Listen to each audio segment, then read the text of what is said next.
আপা আল্লাহ আপনার বাঁচায় রাখুক আপা, আপনি যেতেই আসেন আপা, আমরা আসি আপা, আমরা আসি আপা আপনার জন্য আপা। না না, আমি কিন্তু আমাদের দেশের খুব কাছাকাছি আছি। জি আপা, খুব শুনে শান্তি লাগলো আপা। আমি অত দূরে নেই, আমি খুব কাছাকাছি আছি। জি আপা, আমি চট করে ঢুকে পড়তে পারি না। ভারতে পালিয়ে থাকা শেখ হাসিনাকে ফিরিয়ে দেওয়ার বিষয়ে এবার মুখ খুললেন ভারতের পররাষ্ট্রমন্ত্রী ডক্টর এস জয়শঙ্কর। 5ই আগস্ট শেখ হাসিনা লেজ গুটিয়ে ভারতে পালিয়ে যাওয়ার পর কিন্তু ভারত খুবই মনক্ষুণ্ণ হয় এবং তাদের হৃদয় ভেঙে যায় এবং তারা বাংলাদেশের বিরুদ্ধে বিভিন্ন নিষেধাজ্ঞা করে, তারপরে হিন্দু নির্যাতনের অভিযোগ আনে এবং শেখ হাসিনাকে আশ্রয় দেয় এবং এরপরে বাংলাদেশের বিরুদ্ধে একটা একটা ইনডাইরেক্টলি এক ধরনের একটা প্রক্সি ওয়ার ঘোষণা করে, যেমন ভিসা বন্ধ করে দেওয়া, তারপরে সীমান্তে কড়াকড়ি আরোপ করা, এমনকি সীমান্তে মৌমাছির চাষ করা, ইত্যাদি ইত্যাদি। এবং আমরা দেখলাম যে ভারতীয় ক্ষমতাসীন দল বিজেপি একের পর এক নেতা বাংলাদেশ বিরোধী বক্তব্য দেওয়া, অনেকে আবার বাংলাদেশ আক্রমণ করার কথা বলা, ভারতীয় বিভিন্ন সামাজিক যোগাযোগ মাধ্যমে বাংলাদেশের বিষয়ে গুজব ছড়ানো ইত্যাদি আমরা দেখেছি। আসসালামু আলাইকুম দর্শক, এইমাত্র গরম একটা খবরে ইতিমধ্যেই হয়তো আপনারা জেনে গিয়েছেন, শেখ হাসিনা কিন্তু বলেছে আমি দেশের কাছাকাছি রয়েছি, যে কোনো মুহূর্তে চট করে বাংলাদেশে প্রবেশ করব। প্রিয় দর্শক, একটা কল রেকর্ড ফাঁস হয়েছে শেখ হাসিনার। কল রেকর্ডটা কি আসলেও সত্য? প্রিয় দর্শক, আসলে কি সত্য?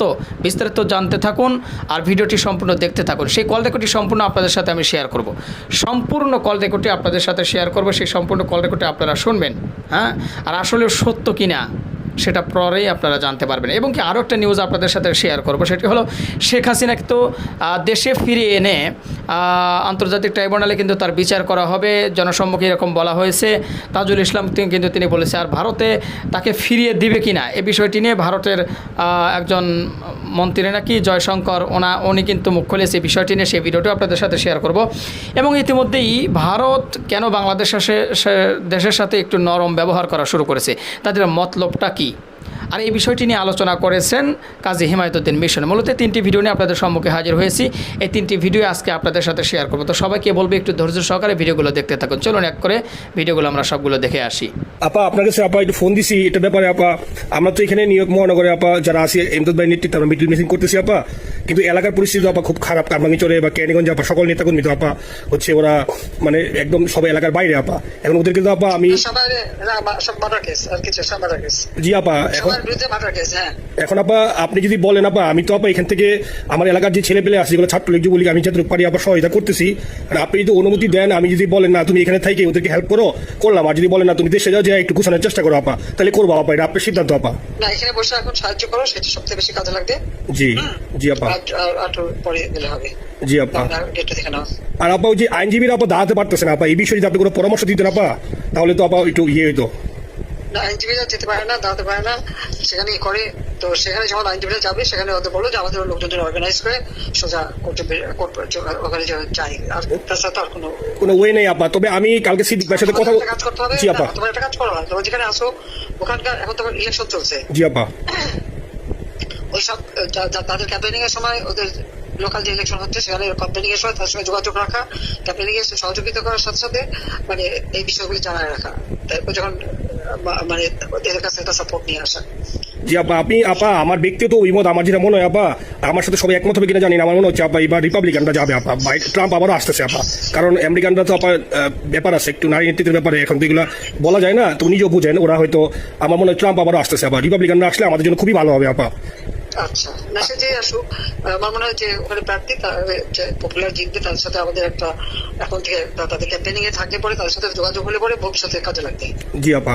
আর একটা আপা যেহেতু সবাইকে বলেও দিচ্ছি যে যার যার এলাকায় যেখানে থাকে সেখানে, কারণ ওরাই ভোটারদের আবার গুরুত্ব দেয়। তো আমাদের বাঙালি ভোটাররা তো যায় ভোট দিতে, বিদেশে তো কম যায়। জি আপা। আপা এমনিতে আপা আপনি আপা কিছু মনে করবেন না, আমি পরে মাঝখানে শুনছিলাম আপনার গাজিয়াবাদ থেকে আপা দিল্লিতে ট্রান্সফার করছে আপা, আপনি নিজের দিকে আপা খেয়াল রাখবেন আপা।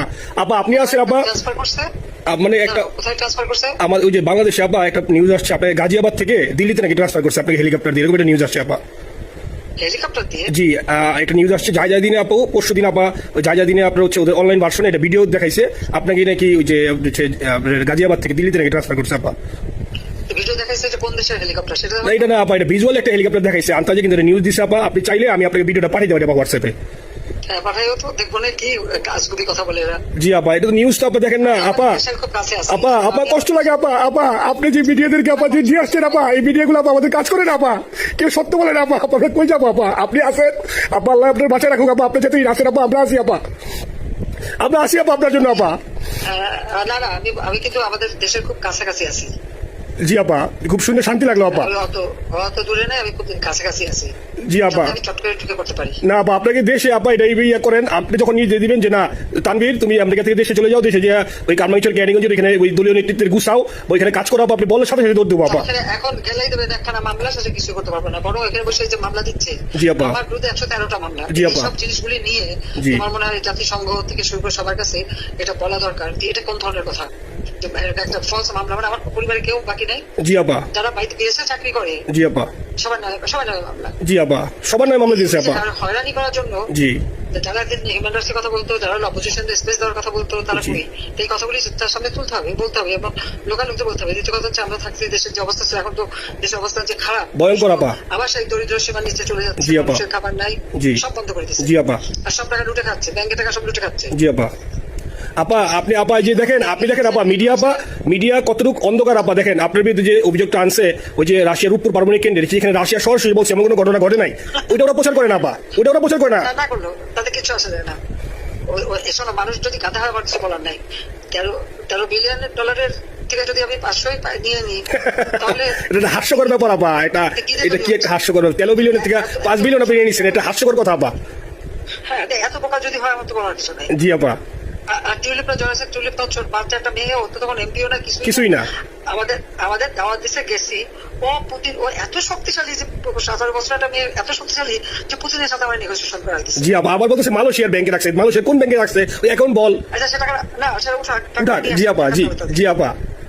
খোঁজ মালয়েশিয়া ব্যাংকে খোঁজ করলে তো কোকোর টার্গেটটা পাওয়া যাবে, কারণ আমরা কোকোরটা করতে গোটা সিঙ্গাপুর থেকে জি আপা আনছেন তো আপনি ব্যাক করে। হ্যাঁ, তো সেটা বলা উচিত, তোমাদের লেখা উচিত যে কারা মানি লন্ডারিং করে। আপা আমি ফেসবুকে যেভাবে ইন্ডিভিজুয়ালি আপা, আপনি আসলে ফেসবুক তো চালান না, দেখেন আপা ইন্ডিভিজুয়ালি ফেসবুকে আমি যেভাবে, জি আপা আমি জানি আপা, আমি ইন্ডিভিজুয়ালি যেভাবে ফেসবুকে আপা লেখালেখি করতেছি, আপনার কাছে যদি কোনোদিন আল্লাহ তাআলা আপনার কাছে নিয়ে যায়, সরাসরি দেখাইতে পারি আপা, আপনার বুকে জড়াই ধরবেন আপা, এত বলতে পারি আপা। নাইসলি লিখতেছি আপা। একটা কথা তোমাদের জানা রাখি, জি আপা। যে খুব লাভাচ্ছে যে কারা মানি লন্ডারিং করছে। জি। গ্রামীণ ব্যাংকের যত টাকা জি এই এত বছরে, জি আপা। ইউনুস কিন্তু গ্রামীণ ব্যাংক প্রতিষ্ঠা করেনি। জি আপা। গ্রামীণ ব্যাংক প্রতিষ্ঠা করছে এরশাদ। জি আপা। সে চাকরি দিয়েছিল এমডি পদে। জি আপা। এমডি পদের থেকে গ্রামীণ ব্যাংকের 26,000 কোটি টাকা সে মানি লন্ডারিং করে বিদেশে নিয়ে গেছে। জি আপা। 26,000 কোটি টাকা, জি যা দিয়ে সেই যে বিদেশে সোশ্যাল বিজনেস, অমক যত বিজনেস সব কত টাকা পায় থেকে। আপা এটা তো আপা দেশের মানুষ বুঝতেছে আপা, আপনি বিশ্বাস করেন আপা, দেশের মানুষ হারে বুঝতেছে আপা। না, মানুষের বুঝাই দিতে হবে যে অলিম্পিক মশাল ধরতে কত টাকা সে ডোনেশন দিচ্ছে, ওদের ডোনেশন লিস্ট খুঁজলে পাওয়া যাবে। জি আপা। তবে এবার যে অলিম্পিকে গেল, সেখানে কত টাকা ডোনেশন দিয়ে আসছে, জি আপা। ওদের ডোনেশন লিস্ট খুঁজলে কিন্তু নাম পাওয়া যাবে। জি আপা। ক্লিন্টন ফাউন্ডেশনে যে ডোনেশন দিচ্ছে জি আপা। নোবেলের আগে, সেটা কত টাকা ওখানে পাওয়া যাবে, জি। কারা কারা দিচ্ছে। এতে মহাচর বৈশাখ এখন আমাদেরকে সব তত্ত্ব কথা শোনাচ্ছে, জনগণের গরিবের রক্ত চুষা টাকা নিয়ে বড় লোক এসে সুদ করে একটা। আপা আপনি বিশ্বাস করেন আপা, বাংলাদেশের মানুষ ধীরে ধীরে আপা বুঝতেছে, অনেকে আপা ওই সময় আবেগে গেছে আন্দোলনে, ওরা এখন আসলে কি ওরা সরাসরি বলতে পারতেছে না যে ওরা কষ্ট পাচ্ছে, কারণ ওরা তো তাহলে যে ওরা যে আন্দোলনে গেছে তখন আমরা জাপ দিয়ে ধরবো যে কেন গেছিলি, এখন স্বীকার করতে পারতেছে না আপা। তবে মানুষ আপা খুব কষ্টে আছে, বিশ্বাস করেন মানুষ আস্তে আস্তে আপা ভুল বুঝতেছে। আপনি ছাড়া আপা বাংলাদেশের কোনো বিকল্প নেই আপা, আপনি যেই বাংলাদেশকে যেখানে নিয়ে গেছেন আপা, আপনি আবার স্বপ্ন দেখে আপা আপনি নিয়ে আপা লড়াই করবো আপা। আপা যথেষ্ট করছি বাংলাদেশের জন্য, দিন নাই রাত নাই, খাওয়া নাই নাওয়া নেই, দিন রাত জি আপা, আপনি যে পরিশ্রম আপা করছেন আপা, উঠাইছিলাম বাংলাদেশের সম্মান সব ধুলাই মিশে গেছে। আপা কষ্ট লাগে আপা, যারা মনে করেন অতি উৎসাহী আপা, ওরা নিলে বুঝে নাই বা ওরা জামাত শিবির আপা, ওরা বঙ্গবন্ধু স্ট্যাচু নিয়ে আপা ওইখানে এই বঙ্গবন্ধু স্ট্যাচু অপমানে করছে আপা, কিন্তু আরবি আপা আপনার পালিত আপা, ওরা আপনি আপা এই কাজটা করলো আপা, এর চেয়ে কষ্ট কোথায় আছে আপা? এই কষ্ট কিভাবে বুঝাবো আপা? এইসব করে বুঝবে। এখন আপা তাহলে আমরা ওই যে আপনার এই বিষয়টা এখানে যে সিরিজের গুলো আছে আপা, এই মামলাগুলো নথিগুলো ইংলিশে ট্রান্সলেশন করে আপা, ওই যে সিরিজের গুলো গেছে আপা অফিসগুলোতে পাঠানো শুরু করি আপা। সব যা পাঠাতে থাকো, জি। যেহেতু কি জি আর সিদ্দিক ভাইকে আপনি বলে দিয়ে আপা, যাতে সিদ্দিক ভাই তো আসলে উনি তো বয়স হিসাবে মুখ করতে পারে না, তবে উনি যথেষ্ট অ্যাক্টিভ আছে আপা। সিদ্দিক ভাই আর হচ্ছে আমাদের এমদাদ ভাই আপা, এই দুইজন আপা মানে দুইজনকে মানে দুইজনই আপা প্রচন্ড পরিশ্রম করতেছে আপা। 5ই আগস্ট শেখ হাসিনা লেজ গুটিয়ে ভারতে পালিয়ে যাওয়ার পর কিন্তু ভারত খুবই মনক্ষুণ্ণ হয় এবং তাদের হৃদয় ভেঙে যায় এবং তারা বাংলাদেশের বিরুদ্ধে বিভিন্ন নিষেধাজ্ঞা করে তারপরে হিন্দু নির্যাতনের অভিযোগ আনে এবং শেখ হাসিনাকে আশ্রয় দেয় এবং এরপরে বাংলাদেশের বিরুদ্ধে একটা একটা ইনডাইরেক্টলি এক ধরনের একটা প্রক্সি ওয়ার ঘোষণা করে, যেমন ভিসা বন্ধ করে দেওয়া, তারপরে সীমান্তে কড়াকড়ি আরোপ করা, এমনকি সীমান্তে মৌমাছির চাষ করা, ইত্যাদি ইত্যাদি। এবং আমরা দেখলাম যে ভারতীয় ক্ষমতাসীন দল বিজেপি একের পর এক নেতা বাংলাদেশ বিরোধী বক্তব্য দেওয়া, অনেকে আবার বাংলাদেশ আক্রমণ করার কথা বলা, ভারতীয় বিভিন্ন সামাজিক যোগাযোগ মাধ্যমে বাংলাদেশের বিষয়ে গুজব ছড়ানো ইত্যাদি আমরা দেখেছি। এবং শেখ হাসিনা ভারতে বসে মোবাইল ফোনে তার দলের নেতাকর্মীদেরকে উস্কানি দিতেন। যদিও পরবর্তীতে বর্তমান বাংলাদেশ সরকারের প্রতিবাদের কারণে এখন ভারত শেখ হাসিনার মুখ বন্ধ করে দিয়েছে, এখন আর এগুলো শোনা যায় না। এবং ভারতের পররাষ্ট্রমন্ত্রী এস জয়শঙ্কর অনেকবার বলেছেন যে বাংলাদেশের এই হঠাৎ করে সরকার পরিবর্তন আমাদের কাছে অপ্রত্যাশিত ছিল, একদম ছিল আনএক্সপেক্টেড, এটা আমরা কল্পনা করিনি। আসলে ভারত কিন্তু একটা বড় ধাক্কা খেয়েছে এবং ভারতের যে পররাষ্ট্রনীতি, এটা যে একদম একটা নিম্নমানের পররাষ্ট্রনীতি, এটা আবারও প্রমাণিত হয়েছে। কিন্তু সমস্যা হচ্ছে যে পৃথিবীর সবাই বুঝতে পারলেও এটা ভারত বুঝতে পারছে না, এটা তো সমস্যার কথা। তো যাই হোক, এত কিছুর পরেও কিন্তু গতকালকে ভারতের হাইকমিশনার প্রণয় কুমার ভার্মা তিনি দেখা করেছেন অর্থ উপদেষ্টার সঙ্গে, বাংলাদেশের ইউনুস সরকারের অর্থ উপদেষ্টা, এবং সেখানে তার সুর অনেকটা নরম বলেই মনে হলো। আমি একটু যদি পড়ে শুনি আপনাদেরকে। প্রণয় কুমার ভার্মা বলেছেন যে ভারতের সঙ্গে চলমান কোনো প্রকল্প স্থগিত হয়নি। আজ বুধবার সচিবালয়ে অর্থ উপদেষ্টা সালাউদ্দিন আহমেদের সঙ্গে সাক্ষাৎ শেষে তিনি কথা বলেন। ভারতীয় হাইকমিশনার বলেন যে বিজ্ঞান প্রযুক্তি সহ বেশ কিছু বড় প্রকল্পে কাজ করা নিয়ে আলোচনা হয়েছে। আশুগঞ্জ ও আখাউড়া সড়কের মতো কিছু প্রকল্পের ঠিকাদার ভারতে চলে গেলেও দ্রুত ফিরে আসবে এবং কাজ শুরু করবে। এবং ভারত থেকে বাংলাদেশের ঋণের অর্থ সার করার বিষয়েও সমস্যা নেই, আগের মতোই এই সরকারের সঙ্গে দ্বিপাক্ষিক সম্পর্ক এগিয়ে নেবে ভারত। এবং বাংলাদেশিদেরকে যে ভিসা দেওয়া হচ্ছে না এটা নিয়ে এবং সীমান্ততা নিয়ে প্রণয় কুমার ভার্মা কোনো প্রশ্নের উত্তর দেননি। এখন ভাবে সবাই মনে হচ্ছে যে একটু নরমের দিকে, এবং আমি আগেও বলেছি যে এই নরম কিন্তু হতে বাধ্য। দেখুন, বাংলাদেশ থেকে কোনো পর্যটক ভারতে যায় না, এতে কার ক্ষতি? ভারতের ক্ষতি। বাংলাদেশের কোনো লোক চিকিৎসার জন্য ভারত যায়, কার ক্ষতি? ভারতের ক্ষতি। আমাদের দেশের একটা মানুষ যদি চিকিৎসার জন্য ভারতে না যায়, সেখানেই বাংলাদেশে কোনো চিকিৎসা নেবে, কিন্তু টাকাটা তো ভারত পেল না। আমাদের দেশের মানুষ যদি ট্যুরিজমে ভারত না যায়, তারা হয়তো কক্সবাজার বা সেন্ট মার্টিন বাংলাদেশের ভিতরে কোথাও যাবে, ভারত তো পেল না। তো এখন ওই হাসিনা পালিয়ে যাওয়ার পর একটা প্রতিক্রিয়া দেখালো আর কি, কিন্তু ভারত নিজেও বোঝে যে দীর্ঘমেয়াদে এটা ধরে রাখলে ক্ষতি। এবং বাংলাদেশি পর্যটকদের উপর ভিত্তি করে কলকাতায় যেসব ব্যবসা বাণিজ্য গড়ে উঠেছে ওগুলো কিন্তু একদম হুমকির মুখে, ওগুলোতে কোনো বেচা কিনা নেই, তারা পথে বসে যাচ্ছে। এটা তো বাস্তবতা। প্লাস বাংলাদেশ ভারত থেকে যেই পণ্য কিনে, ভারত তার অর্ধেকের 10 ভাগের 1 ভাগ কিনে না, এটা তো বাস্তবতা। এখন এই সমস্ত বাস্তবতায় ভারত এগুলো দীর্ঘদিন ধরে রাখতে পারবে না, এবং এইসব কারণেই ভারতের সুর নরম হচ্ছে বলে আমি মনে করি। এটা গেল প্রথম কারণ। দ্বিতীয় কারণ হচ্ছে আমেরিকা। দেখুন, এই যে এই একটা বৈষম্য বিরোধী ছাত্র আন্দোলনের কারণে হাসিনা দেশ ছেড়ে পালিয়ে গেল, এখন দেখতেছি বিএনপি বলতেছে আমাদের অবদান ছিল, আমাদের অনেকে মারা গেছে, সত্য কথা। জামাত বলতেছে আমাদের অনেকে মারা গেছে, ছাত্ররা বলতেছে যে হ্যাঁ আমাদের অংশগ্রহণে এটা হয়েছে, আমাদের নেতৃত্বে। কার কতটুকু অবদান ছিল আমি সে তর্কে যাব না। আমি মনে করি যে সাধারণ মানুষের অংশগ্রহণ ছিল, এবং সাধারণ মানুষের অংশগ্রহণ না হলে কোনো আন্দোলনই সফল হয় না, যেটা আমরা অতীতে বহুবার দেখেছি। এবং একটা সফল আন্দোলনের কৃতিত্ব সবাই দাবি করবে, এটাই স্বাভাবিক। কারণ যে কথা আছে না, success has many fathers, failure has none. কিন্তু এই আন্দোলনে আমেরিকার কিন্তু একটা নৈতিক সমর্থন ছিল। আমেরিকা মনে প্রাণে সবসময় চেয়েছে যে হাসিনার পতন হোক, যে কোনো ভাবেই হোক, এবং বাংলাদেশে একটা গণতান্ত্রিক সরকার ক্ষমতায় বসুক। তো সেই হিসাবে কিন্তু আমেরিকা এখন খুবই খুশি। এবং এই মার্কিন উপসহকারী পররাষ্ট্রমন্ত্রী ডোনাল্ড লু, তিনি 10 সেপ্টেম্বর থেকে 16 সেপ্টেম্বর তিনি ভারত এবং বাংলাদেশ সফর করবেন, এবং তার এই সফরটা খুবই তাৎপর্যপূর্ণ, খুবই গুরুত্বপূর্ণ। কারণ আমেরিকা এতদিন ধরে এই ভারতীয় উপমহাদেশের অঞ্চলে যেভাবে তার স্ট্র্যাটেজি সাজাতে চাইতো, এটার পিছনে বড় অন্তরায় ছিল হাসিনা। কারণ হাসিনা 2 নৌকায় পা দিয়েছিল, চীনের সঙ্গে, ভারতের সঙ্গেও।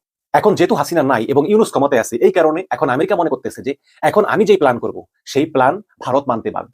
কারণ এতদিন এই হাসিনার বড়াই করে, হাসিনার দোহাই দিয়ে ভারত আমেরিকাকে লেজে খেলাতো। এখন আমেরিকা কথা হচ্ছে যে এই অঞ্চলে আমি যে স্ট্র্যাটেজি করব সেই স্ট্র্যাটেজি সবাই মানতে বাধ্য। এটা ভারতও মানতে বাধ্য, বাংলাদেশ তো মানবেই, কারণ বাংলাদেশ বন্ধু রাষ্ট্র। ঠিক এই কারণে অনেক আশা নিয়ে আসলে এই ডোনাল্ড লু ভারত সফর করতেছেন। এবং আমি মনে করি আমেরিকা অলরেডি ভারতকে হুঁশিয়ারি দিয়েছে যে তোমরা বাংলাদেশ সরকারের বিরুদ্ধে কোনো অপপ্রচার, কোনো কিছু করার চেষ্টা করো না, এবং তোমরা সহযোগিতা করো। আর যদি সহযোগিতা না করো, তাহলে এই অঞ্চলে কিন্তু আমাদেরকে বন্ধু হিসাবে তোমরা হারাবা। ঠিক এই সমস্ত বিভিন্ন পরিবর্তিত বিষয় চিন্তা করে কিন্তু এখন ভারত সুর নরম করতেছে। কারণ বহির্বিশ্বে কিন্তু ভারত অতটা শক্তিশালী না, তাদের অনেক দুর্বলতা আছে। এবং বিশেষ করে আরেকটা ব্যাপার হচ্ছে, এবং আমি যদি একটু পড়ে শোনাই, ঢাকায় আসছেন যুক্তরাষ্ট্রের দক্ষিণ মধ্য এশিয়া বিষয়ক সরকারি পররাষ্ট্রমন্ত্রী ডোনাল্ড লু। একই সঙ্গে তিনি ভারত সফর করবেন। এ সময় তিনি অংশীদারদের অর্থনৈতিক প্রবৃদ্ধি এবং সমগ্র ইন্দো প্যাসিফিক অঞ্চল জুড়ে স্থিতিশীলতার প্রচারে সহায়তার জন্য মার্কিন যুক্তরাষ্ট্রের প্রতিশ্রুতি পুনঃনিশ্চিত করবেন। আমি মনে করি ডোনাল্ড এই সফরেই জিএসপি সুবিধাটা মোটামুটি নিশ্চিত করবেন। আপনারা জানেন যে বাংলাদেশ কিন্তু আমেরিকার বাজারে জিএসপি সুবিধাটা পায় না। এই জিএসপি সুবিধাটা পেলে কিন্তু বাংলাদেশের পোশাক রপ্তানি প্রায় 15 থেকে 20% আরো বেশি প্রফিট হতো। তো এটার ব্যাপারে আলোচনা হবে। আগে কিন্তু শেখ হাসিনাকে পছন্দ করতো না, এই কারণে শেখ হাসিনাকে জিএসপি দেয়নি। এখন যেহেতু ইউনুস সরকারের পছন্দ সরকার, কাজেই মনে করি এখন এই জিএসপি সুবিধাটা বাংলাদেশ পাবে এবং উপকৃত হবে। এবং এই অঞ্চলের যে ইন্দো প্যাসিফিক স্ট্র্যাটেজি আমেরিকার, সেটাতে একটা চুক্তিতে সই করার জন্য তারা ইউনুস সরকারকে তারা চাপ দিবেন। এবং আমি মনে করি যে ইউনুস সরকারেরও এই চুক্তিতে সই করে ফেলার আগে একটু চিন্তা ভাবনা করা উচিত, বিশেষজ্ঞের মতামত নেওয়া উচিত। কারণ আমি মনে করি যে বাংলাদেশের জন্য যেটা ভালো সেটাই করা উচিত, কারোর জন্য না। আমরা আমেরিকা কি বলে, ভারত কি বলে, চীন কি বলে কারো কথা শুনবো না। দেশের যেসব বিশেষজ্ঞরা আছেন তাদের সঙ্গে পরামর্শ করে এই ইন্দো প্যাসিফিক স্ট্র্যাটেজি চুক্তি সই করার মানে ক্ষতিকর দিক কোনগুলো, উপকার দিক কোনগুলো, এগুলো সব পুঙ্খানুপুঙ্খভাবে বিশ্লেষণ করে তারপরে সিদ্ধান্ত নেওয়া উচিত। তবে আমেরিকা যে বাংলাদেশের এই সরকারের সঙ্গে অনেক বন্ধুসুলভ হবে এটা একদম বলাই বাহুল্য, এবং আমেরিকা ভারতকে অবশ্যই বলবে যে তোমরা বাংলাদেশ সরকারকে কোনো ডিস্টার্ব করতে পারবে না। আমি মনে করি এটা একটা কারণ। এবং তৃতীয় কারণটা হচ্ছে যে আপনারা জানেন যে মণিপুরের সম্প্রতি সাম্প্রদায়িক সহিংসতায় প্রচুর লোকজনের মৃত্যু হচ্ছে এবং কারফিউ জারি করেছে, 5 দিনের জন্য ইন্টারনেট বন্ধ করে দিয়েছে। এবং এই যে 5 দিনের জন্য মণিপুরে ইন্টারনেট বন্ধ করে দিল, এটা সম্ভবত মানে আমাদের পলকের কাছ থেকে শিখেছে। এবং আপনারা জানেন যে ভারতের অরুণাচল প্রদেশের প্রায় 60 কিলোমিটার ভিতরে ঢুকে পড়েছে চীনের সামরিক বাহিনী। 60 কিলোমিটার কম জায়গা না কিন্তু। সেই সঙ্গে এই অরুণাচল প্রদেশের আনজাও জেলার কাপাপু এলাকায় ক্যাম্পও করেছে চীনের পিপলস লিবারেশন আর্মি বা PAL। বর্তমানে ভারতীয় পার্লামেন্টের বিরোধী দলীয় নেতা রাহুল গান্ধী তিনি আমেরিকা সফরে আছেন এবং তিনি এই চীনের সঙ্গে মোকাবেলায় মোদীকে ব্যর্থ হিসাবে অভিহিত করেছেন এবং তিনি বলেছেন যে নরেন্দ্র মোদী চীনকে মোকাবেলায় ব্যর্থ হয়েছেন। তো একদিকে মণিপুর, আরেকদিকে এই চীন। তো এই সব ঝামেলার কারণে আমি মনে করি যে ভারত সরকার একটু নমনীয় হওয়ার চিন্তা ভাবনা করতেছে। যদিও 4-5 দিন আগে ভারতের প্রতিরক্ষা মন্ত্রী রাজনাথ সিং তিনি বলেছিলেন তার সেনাবাহিনীকে প্রস্তুত থাকতে, তিনি বলেছিলেন যে বাংলাদেশের যে পরিবর্তিত পরিস্থিতি এটাকে বিশ্লেষণ করে সেনাবাহিনীকে যে কোনো সময় যুদ্ধের জন্য প্রস্তুত থাকতে। তখন আমরা চিন্তা করতেছিলাম যে ভারত মনে হয় একটা কঠিন পদক্ষেপ নিবে, কিন্তু আসলে মোটেও তা না। এটা ছিল শুধু লিপ সার্ভিস, এটা শুধু আসলে ওদের ওই দেশের উগ্রবাদী হিন্দুদেরকে সন্তুষ্ট করার জন্য একটা লিপ সার্ভিস দিয়েছে। মূলত ভারত আসলে যুদ্ধের পরিস্থিতিতে নাই। কারণ যদি ভারত যুদ্ধে জড়ায়, এদিকে চীন বসে থাকবে না, চীন কিন্তু অরুণাচল নিয়ে একটা টান দিবে, আবার পাকিস্তান বসে থাকবে না, পাকিস্তান ওদিকে আবার কাশ্মীর নিয়ে টান দিবে। তারপরে বাংলাদেশের 2 লক্ষ সেনাবাহিনী, তারপরে আরো 5 কোটি থেকে 10 কোটি সামর্থ্যবান যুবক কিশোর সবাই তো যুদ্ধে ঝাঁপিয়ে পড়বে। আর যদি আমরা অস্ত্র কোথাকে ম্যানেজ করতে পারি যে চীন বা আমেরিকা, তাহলে কিন্তু বাংলাদেশের সঙ্গে যুদ্ধটাও কিন্তু এত সহজ হবে না। তো এই সব মিলিয়ে আসলে ভারত এই মধ্যে কোনোদিনই যুদ্ধে তো যাবেই না, বরং বাংলাদেশের সঙ্গে যদি সহযোগিতা বন্ধ করে তাহলে কিন্তু ভারত আরো বহুবিধ সমস্যায় পড়বে। এখন ভারতের একটা নতুন প্ল্যান আছে, সেটা হচ্ছে যে বাংলাদেশের ভিতর দিয়ে ওরা ওদের বিদ্যুৎ লাইন নিবে। এই বিদ্যুৎ লাইন বাংলাদেশ ব্যবহার করতে পারবে না। এই বিদ্যুৎ লাইনটা আসলে ভারতের পশ্চিমাঞ্চল রাজ্য থেকে পূর্বাঞ্চলে বা পশ্চিমাঞ্চলে সহজেই বিদ্যুৎকে আনা নেওয়া করা যাবে। কারণ বাংলাদেশের ভূখণ্ড ব্যবহার না করলে ওদেরকে অনেক ঘুরিয়ে আনতে হবে এবং সেটাতে অনেক সিস্টেম লস হবে, অনেক পয়সা খরচ হবে। তো এইভাবে আছে। আবার বাংলাদেশের ভিতর দিয়ে যে ট্রেন লাইন, এটা তো চিন্তা ভাবনা এখন চলতেছে। সুতরাং ভারত বুঝতে পেরেছে যে আসলে ওই হাসিনার ওই কামব্যাক করা দিন শেষ, হাসিনা আসলে ডেড ওমেন। সুতরাং এখন এই পরিবর্তিত পরিস্থিতিতে ভারতের সুর আরো নরম হয়েছে এবং ভবিষ্যতে সুর আরো নরম হবে। আমরা শুধু একটা কথা বলবো যে এই বর্তমান ইউনূস সরকার, তাকে জন্য আমরা সমর্থন দিয়ে যাই। কারণ ডক্টর ইউনূস তিনি 2 ইস্পাত কঠিন মানুষ। ইউনূস সাহেবের দেশটা ছোট হতে পারে, বাংলাদেশ ছোট, ভারত অনেক বড়, কিন্তু নেতা হিসাবে কিন্তু ইউনূস সাহেব নরেন্দ্র মোদী চাইতে অনেক উপরে। তার কানেকশন, তার শিক্ষা দীক্ষা, তার প্রভাব, তার যোগ্যতা সবকিছু মিলিয়ে। সুতরাং দেশ ছোট হতে পারে কিন্তু নেতা ছোট না, এবং এই নেতা আমাদের এই দেশকে অনেক উঁচু পর্যায়ে নিয়ে যাবেন। কাজে আমরা যারা আছি, রাজনৈতিক দল, সুশীল সমাজ, ছাত্র জনতা, শ্রমিক, সাধারণ জনগণ, সবাই আমরা এই ইউনূস সরকারকে সমর্থন দিয়ে যাব। কারণ আমাদের সমর্থন ছাড়া কিন্তু টিকতে পারবেন না। ভারতে পালিয়ে থাকা শেখ হাসিনাকে ফিরিয়ে দেওয়ার বিষয়ে এবার মুখ খুললেন ভারতের পররাষ্ট্রমন্ত্রী ডক্টর এস জয়শঙ্কর। বেশ কয়েকদিন আগে ভারতীয় এক গণমাধ্যমকে ডক্টর ইউনূস জানিয়েছেন হাসিনাকে দেশে ফিরিয়ে এনে বিচার করা হবে। এ প্রেক্ষিতে দাবি উঠেছে সুষ্ঠু বিচার এবং শাস্তি নিশ্চিতে শেখ হাসিনাকে দেশে ফিরিয়ে এনে আদালতে সোপর্দ করা হবে।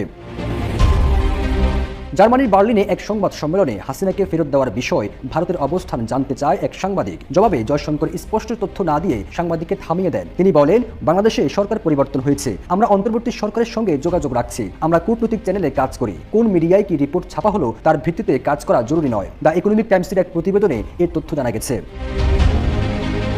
গত 5 আগস্ট ছাত্র জনতার গণ অভ্যুত্থানে দেশ ত্যাগ করে ভারতে পালিয়ে যান শেখ হাসিনা। তখন থেকে তিনি সেখানে অবস্থান করছেন। এদিকে বাংলাদেশে ছাত্র জনতা হত্যা সহ বিভিন্ন অভিযোগে শেখ হাসিনার বিরুদ্ধে মামলা হয়েছে শতাধিক। 250-টিরও বেশি ডিজাইন অপশন নিয়ে ওয়ালটন স্মার্ট ফ্রিজ, বোঝে আপনার প্রয়োজন। ছাত্র আন্দোলনে গণহত্যা চালানোর অভিযোগে সাবেক প্রধানমন্ত্রী শেখ হাসিনাকে দেশে ফিরিয়ে এনে বিচারের মুখোমুখি করা হবে বলে জানিয়েছেন আন্তর্জাতিক অপরাধ ট্রাইব্যুনালে নবনিযুক্ত চিফ প্রসিকিউটর মোহাম্মদ তাজুল ইসলাম। এছাড়া সরকার এবং সরকারের বাইরে থাকা বিভিন্ন জন শেখ হাসিনাকে ভারত থেকে ফিরিয়ে আনার বিষয়ে মন্তব্য করেছেন। চিফ প্রসিকিউটর গণমাধ্যম কর্মীদের বলেন, সম্ভাব্য প্রধান অপরাধী দেশ থেকে পালিয়েছেন, তাকে দেশে ফিরিয়ে আনার জন্য আইনি প্রক্রিয়া আমরা শুরু করব। বাংলাদেশের সঙ্গে ভারতের অপরাধী প্রত্যর্পণ চুক্তি সম্পাদিত হয়েছে 2013 সালে। শেখ হাসিনা সরকারের সময় এই চুক্তিটি হয়েছিল। তিনি যেহেতু বাংলাদেশে গণহত্যার প্রধান আসামি হবেন বলে মনে করি, অধিকাংশ মামলায় তাকে আসামি করা হয়েছে। সুতরাং এই প্রক্রিয়া শুরুর মাধ্যমে তাকে আইনগতভাবে বাংলাদেশে ফিরিয়ে এনে বিচারে মুখোমুখি করার চেষ্টা করব। ছাত্র জনতার গণ অভ্যুত্থানে গত 5 আগস্ট শেখ হাসিনা পালিয়ে যাওয়ার মধ্য দিয়ে আওয়ামী লীগের শাসনামলের অবসান ঘটে। এরপরই আত্মগোপনে চলে যান হাসিনা সরকারের মন্ত্রী এমপি থেকে শুরু করে পুলিশ কর্মকর্তা ও নেতাকর্মীরা। তবে এর মধ্যে গ্রেপ্তার হয়ে কারাগারে আছেন বেশ কয়েকজন মন্ত্রী এমপি ও সাবেক আইজিপি। রিমান্ডেও তারা শেখ হাসিনা সরকারের নানা অপরাধ কর্মকাণ্ডের ভয়াবহ তথ্য দিয়েছেন। প্রিয় দর্শক শ্রোতা, ভিডিওগুলো আপনারা দেখলেন, এবার অবশ্যই আপনাদের মূল্যবান মতামত জানানোর পালা। এবার আসুন, শেখ হাসিনার যেই কল রেকর্ডটা আপনারা শুনেছেন, গতকাল আমি একটা নিউজ সোশ্যাল মিডিয়ায় ছেড়েছিলাম, যে নিউজটা থেকে আমি জানতে পেরেছি যে শেখ হাসিনা দিল্লির কোনো একটা নির্জন স্থানে বা নির্জন বাড়িতে তাকে রাখা হয়েছে, যেখানে শেখ হাসিনার কোনো রকমের সুযোগ সুবিধা নেই। কারোর সাথে কথা বলা, কারোর সাথে দেখা করা বা কারোর সাথে ফোনে কথা বলা, কোনো রকমের সুযোগ তাকে সেখানে দেওয়া হয়নি। তাকে গোপন একটা জায়গায় দিল্লিতে রাখা হয়েছে এবং তার পাশেই একটা শপ রয়েছে যেখানে যাওয়াও নিষিদ্ধ করে দেওয়া হয়েছে শেখ হাসিনাকে, সেখানেও যেতে দেয় না। তাহলে কথা হলো, এই যে কল রেকর্ডটা ফাঁস হলো, এটা কোত্থেকে আসলো? প্রিয় দর্শক, ভিতরে কি কোনো গরমিল কিছু একটা হচ্ছে? এই কল রেকর্ডগুলো কি ভুয়া, নাকি এই কল রেকর্ডগুলো ফাঁস করে কিছু একটা ঘটানোর চেষ্টা করা হচ্ছে? রহস্য তো অবশ্যই আছে, তাই না? রহস্য অবশ্যই আছে। আচ্ছা, আপনাদের মতামতকে একটু কমেন্ট বক্সে জানিয়ে দেন তো, আর ভিডিওটি একটু বেশি বেশি শেয়ার করে দিবেন। আর আমাদের এই চ্যানেলে নতুন হলে অবশ্যই সাবস্ক্রাইব করবেন প্রতিনিয়ত এই ধরনের সকল প্রকার নিত্য নতুন আপডেট নিউজগুলো পেতে। যারা করেছেন তাদের ধন্যবাদ। ভালো থাকবে সবাই। আল্লাহ হাফেজ।